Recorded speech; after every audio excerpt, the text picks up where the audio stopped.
ছবিতে লক্ষ্য করেন, দেখেন, মনে করেন যে আমরা মনে করেন সঞ্চয় করলাম, এবার ইনভেস্টমেন্টও করলাম, কিন্তু সেই ইনভেস্টমেন্টটাকে যদি আপনি প্রটেক্ট করতে না পারেন তাহলে কিন্তু আপনার সম্পদ বৃদ্ধি পাবে না। তো প্রটেক্ট ইউর ওয়েলথ, আপনার সম্পদটাকে আগলে রাখেন বা রক্ষা করেন। তো সেই কারণেই মানে ওয়ারেন বাফেটের মতো মনে করেন যে উনি একটা গুরুত্বপূর্ণ একটা কথা বা একটা রুলস আছে কিন্তু ওয়ারেন বাফেটের, আপনারা জানেন বোধহয়।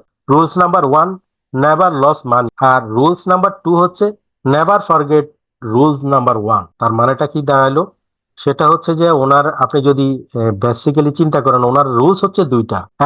এক নাম্বার রুলস হচ্ছে নেভার লস মানি, আপনি কোনোভাবেই টাকা নষ্ট করতে পারবেন না।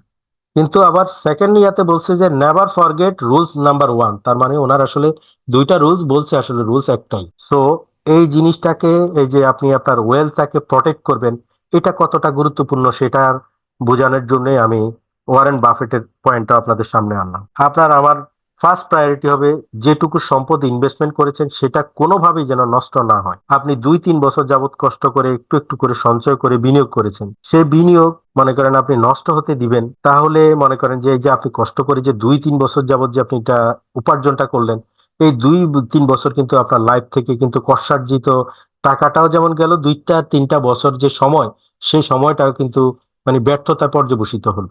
আপনি 2-3 বছর যাবত যে কষ্টটা করে আপনি কাজটা করলেন, আবার যখন এটা হারিয়ে গেল আপনি কিন্তু 2-3 বছর পিছিয়ে গেলেন। আপনি একটু চিন্তা করে দেখেন, ক্যালকুলেশন করেন যে আপনি 2-3 বছর কিন্তু পিছিয়ে গেলেন। তো আমি যেটা বলবো সেটা হচ্ছে, তার মানে হচ্ছে আপনি প্রোটেক্ট করা শিখতে হবে, রিস্ক রিওয়ার্ড বিবেচনায় নিয়ে কাজ করতে হবে। কোনো ফটকা ব্যবসাতে কিন্তু মানে আপনার অর্থ কিন্তু লাগানো যাবে না, মানে 2 মাসে 3 মাসে ডাবল হবে, এসব এড়িয়ে চলতে শিখতে হবে। চটকদার বিজ্ঞাপন দেখে বিনিয়োগ করা যাবে না। তো এই ক্ষেত্রে দুইটা সেন্সকে কাজে লাগাতে হবে।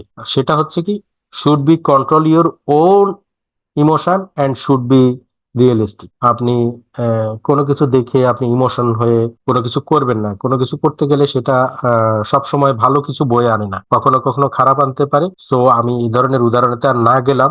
আশা করি যে আপনারা রিয়েলিস্টিক যে জিনিসটা সেটা বুঝতে পারবেন।